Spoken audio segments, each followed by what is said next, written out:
Good morning students. कैसे हैं आप सभी?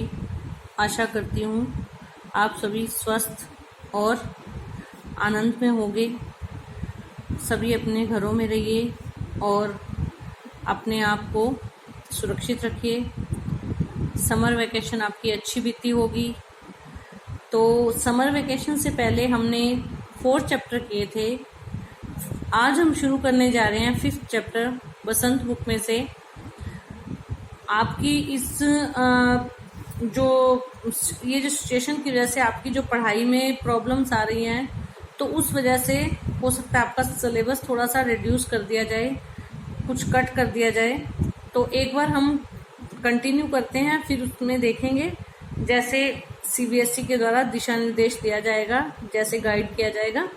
तो आज हम चैप्टर 5 शुरू करने जा रहे हैं, चिट्ठियों की अनूठी दुनिया। पत्रों की दुनिया भी अजीबो गरीब है। चिट्ठी, पत्र, आज तो ये शब्द ना कुछ अटपटा सा लगता है, लेकिन किसी जमाने में पत्र और चिट्ठियों का बड़ा महत्व हुआ करता था। आज तो मोबाइल है ना, 1 मिनट में हमें मैसेज मिल जाता है, 1 मिनट में हमारी बात हो जाती है। व्हाट्सएप पर लिखकर भी हम लेटर टाइप भी दे सकते हैं, मेल कर सकते हैं। बहुत सारे जरिए हो गए, तरीके हो गए। लेकिन पुराने ज़माने में क्या होता था कि एक दूसरे जगह पर बैठे संबंधियों, रिश्तेदारों की जानकारी के लिए, उनके हालचाल जानने के लिए, या कोई खुशी या दुख की बात बताने के लिए पत्र ही जरिया हुआ करता था। अर्थात हर तरह के संदेश भेजने का जरिया, साधन पत्र हुआ करता था। लेकिन आज जैसे जैसे विज्ञान ने तरक्की की है, जैसे जैसे हमारे आपस में संवाद के साधन बढ़ गए हैं, जनसंचार के साधन बढ़ गए हैं, एक दूसरे से बात करने के साधन बढ़ गए हैं, तो पत्रों का महत्व जो है वो बिल्कुल खत्म होता जा रहा है। लेकिन इस चैप्टर में उसी पुरानी दुनिया को याद किया गया है। पत्रों की दुनिया भी अजीबो गरीब है और उसकी उपयोगिता हमेशा से बनी रही है। पत्र जो काम कर सकते हैं वह संचार का आधुनिकतम साधन नहीं कर सकता है। पत्र जैसा संतोष फोन या एसएमएस का संदेश कहाँ दे सकता है।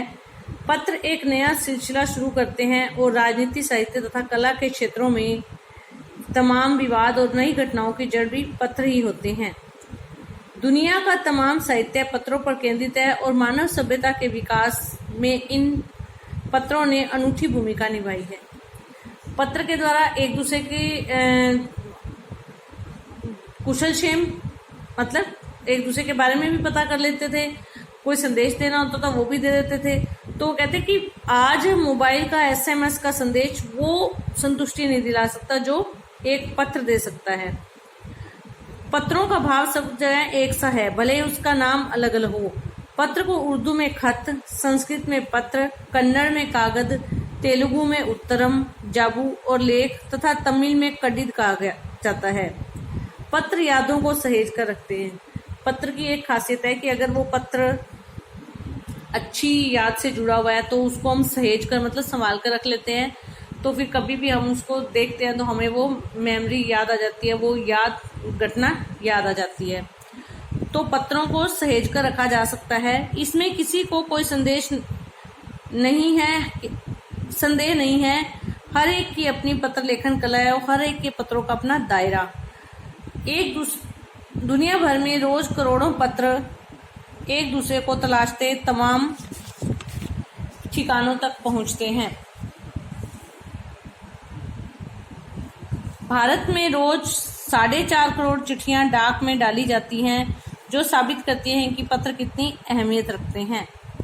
पंडित जवाहरलाल नेहरू ने सन 1953 में सही कहा था कि हजारों सालों तक संचार का साधन केवल हरकारे या फिर तेज घोड़े रहे हैं, उसके बाद पहिए आए।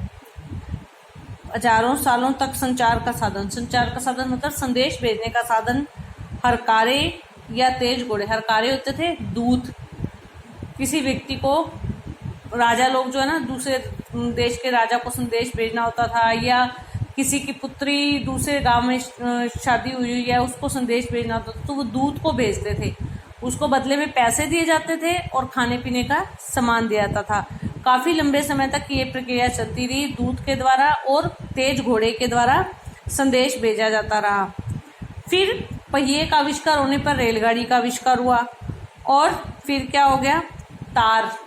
पत्र का ही एक रूप है तार। तार भेजना शुरू हो गया।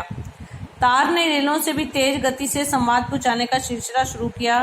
अब टेलीफोन, वायरलेस और आगे रेडार दुनिया बदल रहा है। फिर पत्रों से थोड़ी आगे निकले तो क्या आ गया, तार। अब तार से भी आगे क्या आ गया, मोबाइल, लैंडलाइन फोन और बेतार के फोन। ये सारे रेडार की दुनिया या उपग्रहों की दुनिया थी जिसके द्वारा संचार बहुत ही आसान हो गया। पिछली शताब्दी में पत्र लेखन ने कला का रूप ले लिया। डाक व्यवस्था के सुधार के साथ पत्रों को सही दिशा देने के लिए विशेष प्रयास किए गए। पत्र संस्कृति विकसित करने के लिए स्कूली पाठ्यक्रमों में पत्र लेखन का विषय भी शामिल किया गया है।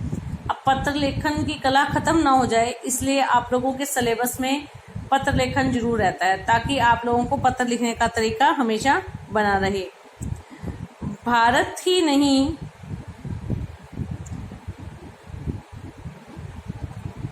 दुनिया के कई देशों में ये प्रयास चले और विश्व डाक संघ ने अपनी ओर से भी काफी प्रयास किए।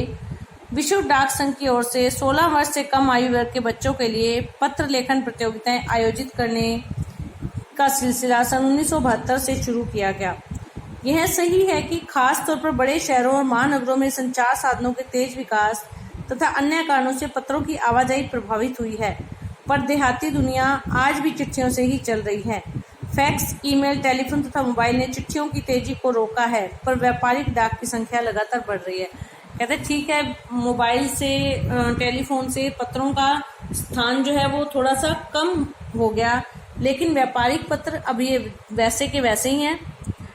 जहां तक पत्रों का सवाल है, अगर आप बारीकी से उसकी तह में जाएं तो आपको ऐसा कोई नहीं मिलेगा जिसने कभी किसी को पत्र न लिखा या न लिखाया हो, या पत्रों का बेसब्री से जिसने इंतजार न किया हो।